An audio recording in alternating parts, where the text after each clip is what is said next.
Lord, सभी को जय मसीह की। आप सभी कैसे हैं? आई होप कि आप सभी ब्लेस्ड लाइफ जी रहे हैं और प्रभु का बहुत धन्यवाद करते हैं कि परमेश्वर ने आज का सुंदर दिन दिखाया है और परमेश्वर अद्भुत है, महान है। याद रखिए एक बात को, मनुष्य आपको छोड़ देगा, हालात परिस्थितियां आपको छोड़ सकती हैं, लेकिन परमेश्वर आपको कभी नहीं छोड़ेंगे, क्योंकि उसका वचन ही कहता है मैं तुझे कभी नहीं छोड़ूंगा, कभी नहीं त्यागूंगा। क्योंकि उसने आपको अपने हाथों से, अपने बहुत ही सुंदर रीति से, बहुत ही प्यार से आपको बनाया है, आपको रचा है और वो आपसे प्यार करता है। आज कुछ साधारण सी बातों पे हम बात करने वाले हैं जो बहुत ही इम्पॉर्टेंट है हमारे मसीह जीवन के लिए। कई बार हमें ऐसा लगता है ना कि मेरी लाइफ में कुछ हो क्यों नहीं रहा है, मैं आगे क्यों नहीं बढ़ रही हूँ, या मेरी लाइफ में इतना कन्फ्यूज़न क्यों है, या मुझे कोई दिशा क्यों नहीं नज़र आ रहा है, या मैं कुछ समस्याओं से बार बार क्यों जूझ रहा हूँ, मैं इनमें से निकल क्यों नहीं रहा हूँ।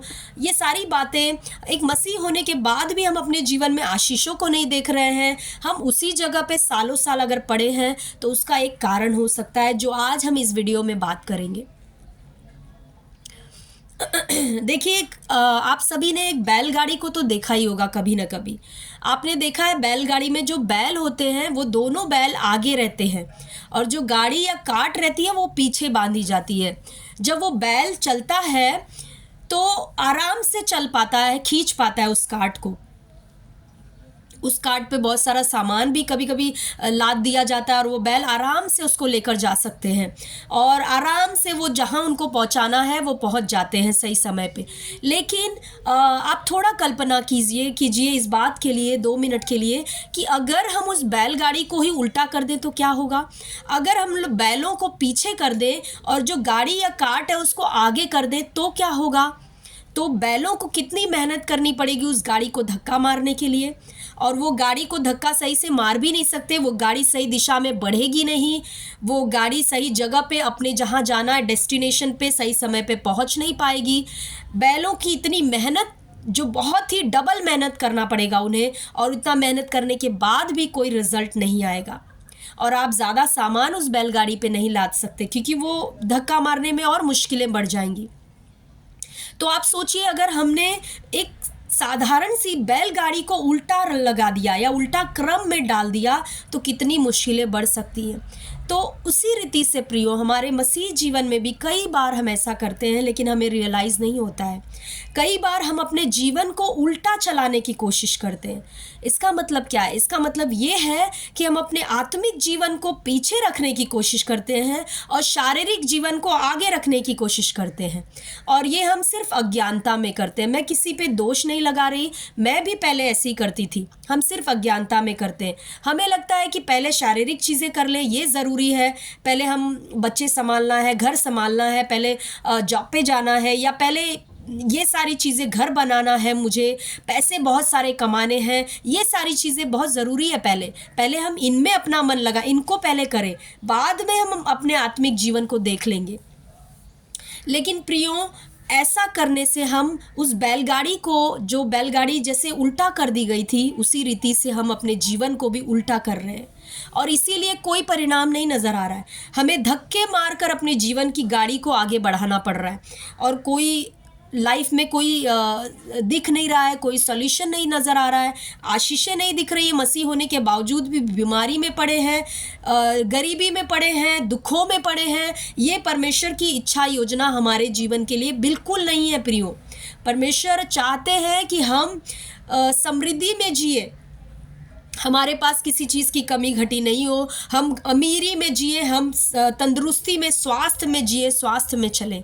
लेकिन क्योंकि हमने सही क्रम को सीखा नहीं है अपने जीवन में, इसीलिए अज्ञानता में हम अपने जीवन को गलत क्रम में या गलत ऑर्डर में चला रहे हैं, जिसकी वजह से हमें समस्याएं देखनी पड़ रही हैं।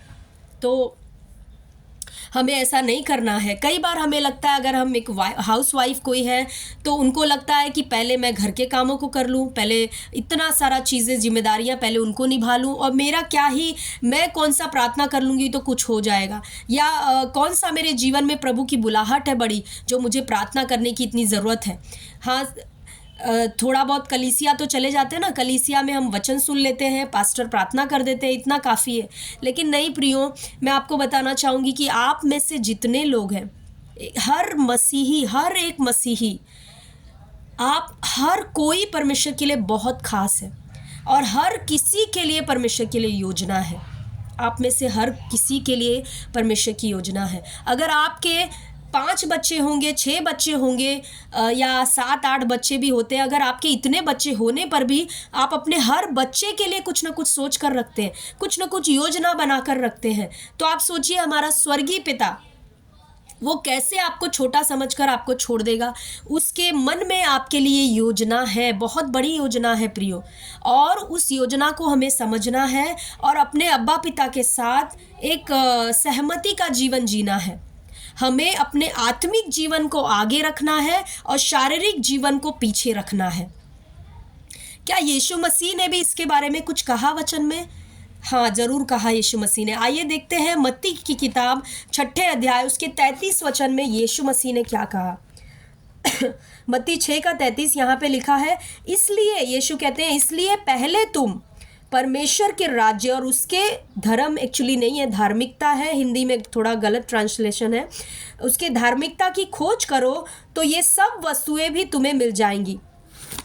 कौन से वस्तुओं की यहाँ पे यीशु मसीह बात कर रहे थे? यीशु मसीह, अगर आप उसके पहले के वचन पढ़ोगे तो खाना, कपड़ा, रहने के लिए घर, ये सारी वस्तुओं की यीशु मसीह बात कर रहे हैं। इन्हीं वस्तुओं के पीछे हम अपनी पूरी ज़िंदगी लगा डालते हैं और हमें लगता है कभी ना कभी तो हमें समय मिलेगा, कभी ना कभी तो समय मिल जाएगा जब हम अपने आत्मिक जीवन को भी देख लेंगे। लेकिन यहाँ पर यीशु मसीह साफ रीति से कह रहे हैं मत्ती 6 के 33 में कि इसलिए पहले तुम, यानी यीशु मसीह कह रहे हैं पहले किसको रखना है हमें? उस बैलगाड़ी के समान, उनमें उस बैलगाड़ी में जैसे बैलों को पहले रखा जाता है, उसी रीति से यहाँ पे यीशु मसीह कह रहे हैं पहले तुम परमेश्वर के राज्य और उसकी धार्मिकता की खोज करो। पहले ये काम करना है। फिर आगे यीशु मसीह कह रहे हैं तो ये सब वस्तुएं भी तुम्हें मिल जाएंगी। इंग्लिश में लिखा है ये सब वस्तुएं भी तुमसे जोड़ दी जाएंगी। अब ध्यान दीजिए, इस वचन में यीशु ने ऐसा नहीं कहा इसलिए पहले तुम परमेश्वर के राज्य और उसकी धार्मिकता की खोज करो और फिर दूसरे नंबर पे तुम इन सब वस्तुओं की खोज करो। नो, यीशु मसीह कह रहे हैं पहले तुम परमेश्वर के राज्य और धार्मिकता की खोज करो तो ये सारी वस्तुएं जो शारीरिक वस्तुएं हैं, खाना, कपड़ा, मकान, आशीषें, चीज़ें, चंगाई, छुटकारा, ये सारी वस्तुएं जो हैं वो तुमसे जोड़ दी जाएंगी। उनके लिए तुम्हें एक्स्ट्रा कोई मेहनत नहीं करना पड़ेगा। हालेलुया। देखिए, कई बार हम अपने जीवन में कुछ ऐसी चीज़ों का सामना करते, कोई ऐसी बीमारियों का सामना करते हैं जिनमें हम रिपोर्ट निकालते हैं, रिपोर्ट पे रिपोर्ट निकालते हैं और सारा कुछ नॉर्मल आता है और हमें समझ में नहीं आता है ये क्या प्रॉब्लम हो रहा है, क्यों ऐसा हो रहा है। कई बार ऐसा जीवन में होता है कि सब कुछ अच्छा चल रहा है, अचानक से जो पति होता है वो अलग व्यवहार करने लगता है, वो बाहर किसी अफेयर में पड़ जाता है। कई बार सारी चीज़ें अच्छी चल रही है लेकिन बच्चे नशे में निकल गए। ये सब क्यों हो रहा है प्रियो? क्योंकि आत्मिक जगत में कोई है जो आपको आत्मिक रीति से आपके जीवन के ऊपर अटैक कर रहा है, आक्रमण कर रहा है, और वो हमें इन आँखों से दिखाई नहीं देता है। और फिर हम क्या करते हैं, हम बोलते हैं प्रभु तू कुछ क्यों नहीं कर रहा है। हम प्रभु पे कई बार दोष लगाना शुरू करते, कुड़कुड़ाना शुरू करते हैं। लेकिन ऐसे समय में हमें करना क्या है प्रियो? वही करना है जो यीशु मसीह ने मत्ती 6:33 में कहा। हमें अपने जीवन को सही ऑर्डर में करना है। पहले हमें परमेश्वर के राज्य और धार्मिकता को रखना है, पहले अपने आत्मिक जीवन को रखना है, और फिर क्या होगा? जो शारीरिक चीज़ें हैं, जो चीज़ें हम समस्याएं सॉल्व करने की कोशिश कर रहे हैं, बीमारियों से बाहर आने की कोशिश कर रहे हैं, या बाकी सारी चीज़ों को अपने जीवन से निकालने की कोशिश कर रहे हैं, हम आशीषों को पाने की कोशिश कर रहे हैं, सफलता पाने के लिए कुछ कोशिश कर रहे हैं, समृद्धि पाना चाहते हैं, ये सारी चीज़ें क्या होंगी? तुमसे जोड़ दी जाएंगी। तुम्हें उनके लिए कोई अलग से कोई मेहनत नहीं करना पड़ेगा। लेकिन अगर हमने शारीरिक चीज़ को आगे रखा तो ज़िंदगी भर मेहनत करते रहेंगे, कुछ नहीं पाएंगे, ना शरीर में कुछ पा पाएंगे और आत्मा में तो हम कुछ पा ही नहीं सकते। हम अपने आत्मिक बुलाहट को भी पूरा नहीं कर पाएंगे, आत्मिक में हम किसी को बचा नहीं पाएंगे, हमारे ऊपर जो कॉलिंग है उसको हम नहीं फुलफिल कर पाएंगे, लोगों को बचाने का काम कुछ नहीं कर पाएंगे, हम अपने ही जीवन से संघर्ष करते रहेंगे जीवन में। तो इसीलिए प्रियो ये बहुत ज़रूरी है सॉरी, प्रेज़ द लॉर्ड। तो इसीलिए प्रियो ये बहुत ज़रूरी है हमें समझना कि हमारा आत्मिक जीवन बहुत ही ज़्यादा मायने रखता है एक मसीही के लिए। हमें आत्मा में बढ़ना ये कोई ये न ऑप्शन नहीं है कि हम बढ़ें, ठीक है, हम प्रार्थना करें तो ठीक है, नहीं करें तो नहीं, कोई प्रॉब्लम नहीं है, नो ऑप्शन नहीं है। ये हमारे लिए ज़रूरत है। जैसे शरीर में जीने के लिए हमें खाना और पानी की ज़रूरत है, उसके बिना हम नहीं जी सकते, उसी रीति से आत्मा में भी जीने के लिए, रहने के लिए, चलने के लिए और शारीरिक चीज़ों पर प्रभुता करने के लिए हमें अपने आत्मिक जीवन को बढ़ाना ज़रूरी है। आत्मा में बढ़ना ज़रूरी है और आप सभी को मालूम है आत्मा में हम नहीं बढ़ सकते, कोई शॉर्टकट नहीं दिया गया है। अगर हम वचन नहीं पढ़ रहे हैं, हमारा प्रार्थना का जीवन नहीं है, अगर प्रभु के साथ संगति नहीं है, अन्य भाषाओं में प्रार्थना नहीं करते, तो हम सिर्फ बोलने वाले मसीह रहेंगे, हम कोई लाइफ में अपने चेंजेस नहीं देखेंगे। लेकिन अगर हमने अपने आत्मिक लाइफ को पहले रखा, क्योंकि ये हम नहीं आपको बता रहे, स्वयं यीशु मसीह बता रहे, मत्ती 6:33 में यीशु मसीह बता रहे कि जब तुम खोज करोगे इन चीज़ों की, जब तुम आत्मिकता के पीछे पड़ोगे, आत्मिक चीज़ों को बढ़ाओगे, आत्मिक चीज़ों में को पहले स्थान पे रखोगे, तो सारी शारीरिक चीज़ें अपने आप तुमको पढ़कर तुम्हारे पीछे मिलेंगी।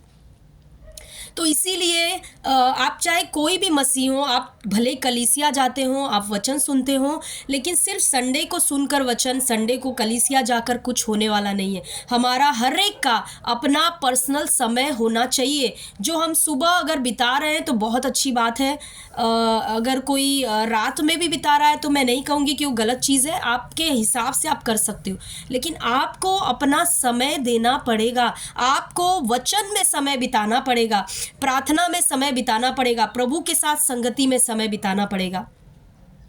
पहले मैं भी ऐसी थी, मुझे भी ऐसा लगता था कि मैं पहले ये सब काम कर लूँ, फिर समय बचेगा तो मैं रात को बैठूंगी, थोड़ा प्रार्थना करूंगी, लेकिन ऐसा कभी दिन नहीं आता था, क्योंकि हमारा मन भी उस समय दुनियादारी में ही था, दुनिया की चीज़ों में था। हम दिन भर काम करते, फिर थक जाते, फिर सो जाते, थोड़ा धन्यवाद करते और सो जाते। तो हमें ये नहीं होना चाहिए प्रियो, हमें बहुत सतर्कता से रहना है, अपने आत्मिक जीवन को आगे रखना है, प्रभु के वचन में बढ़ना है, प्रार्थनाओं में बढ़ना है। स्पेशली अगर आप अन्य भाषा में नहीं बातें करते तो अंतिम दिनों में मैं आपको कह रही हूँ, टिकना बहुत मुश्किल होगा। इसीलिए अन्य भाषाओं को अपना हथियार बनाए और अन्य भाषा में हर मसीह को कम से कम 1 घंटे प्रार्थना करना चाहिए। चाहे वो जैसे आप करो, 1 घंटा आपको निकाल कर करना है। अगर आपके पास 1 घंटा पूरा नहीं है तो आधा घंटे के स्लॉट्स में आप कर सकते हो। और उसके बाद अलग से जब हम काम कर रहे हैं, चलते फिरते, हमें अन्य भाषाओं में बातें करना है, बहुत ज़रूरी है प्रियो। नहीं तो हम आत्मा में ग्रो नहीं कर पाएंगे और हम फिर इन्हीं समस्याओं में लड़ते रहेंगे, प्रभु को कुड़कुड़ाते रहेंगे, अपने जीवन को कोसते रहेंगे और सोचते रहेंगे मसीह बन के मेरा क्या फ़ायदा हुआ। हालेलुया, परमेश्वर ने सब कुछ हमारे लिए कर दिया है, लेकिन उन चीज़ों को ग्रहण करने के लिए जो विश्वास चाहिए, उस विश्वास में बढ़ने के लिए हमें वचन की ज़रूरत है और प्रार्थनाओं की ज़रूरत है। इसीलिए बहुत ज़रूरी है कि हम अपने आत्मिक जीवन को पहला स्थान दें, शारीरिक जीवन को पीछे रखें। जब आत्मिक जीवन को पहला स्थान देंगे, आत्मा में बढ़ने को, तो शारीरिक चीज़ों के लिए कोई मेहनत नहीं करना पड़ेगा। आप देखोगे आपके रिश्ते सब सही होते जा रहे हैं, आपके हालात सही होते जा रहे हैं, आपने कुछ किया नहीं उनके लिए, फिर भी परिस्थितियाँ सही होती जा रही है, आपका फाइनेंस सही हो रहा है, आपके बच्चे सही लाइन पे आ जा रहे हैं, आप सब कुछ देखोगे सही लाइन पर अपने जीवन में। आप अगर वचन वाले व्यक्ति हो और प्रार्थना वाले व्यक्ति हो, वचन की घोषणा करना है हमें, वचन बोलते रहना है। परिस्थितियां, हालात अगर ख़राब भी लग रहे हैं, अगर जीवन में कुछ चीज़ें गड़बड़ी दिखाई दे रही है, फैमिली प्रॉब्लम दिखाई दे रहा है, बच्चे सही राह पे नहीं है, फिर भी हमें क्या करना है, वचन को बोलते रहना है। उनके ऊपर ज़रूर बदलाव को आप देखोगे, क्योंकि परमेश्वर का वचन कभी भी बिना काम किए लौटेगा नहीं। 1 बार 2 बार में नहीं होगा शायद, लेकिन बोलते रहो, वो ज़रूर होगा। पहाड़ों को आदेश देते रहो, मरकुस 11:23 के अनुसार। जो भी जीवन में आपके समस्याएं, पहाड़ हैं, उनको आदेश देते रहो, निकलने की आज्ञा देते रहो, और ये होगा ज़रूर आपके जीवन में। सो आई होप कि आज के वचन से आप एनकरेज हुए, आपको समझ में आया कि कैसे हमें आत्मिक जीवन को आगे रखना है, पहले स्थान पे रखना है और शारीरिक जीवन को पीछे रखना है। और ऐसा करके ही हमारे जीवन की गाड़ी स्मूथ चलेगी, सही दिशा में चलेगी, सही जगह पे पहुंचेगी। हम कईयों के लिए आशीष का कारण बन सकते हैं, हमारा जीवन भी आशीषित होगा। सो गॉड ब्लेस यू ऑल। प्रभु आप सभी को आशीष करे। वापस से मिलेंगे एक वचन के साथ, तब तक के लिए सभी को जय मसीह की आमीन।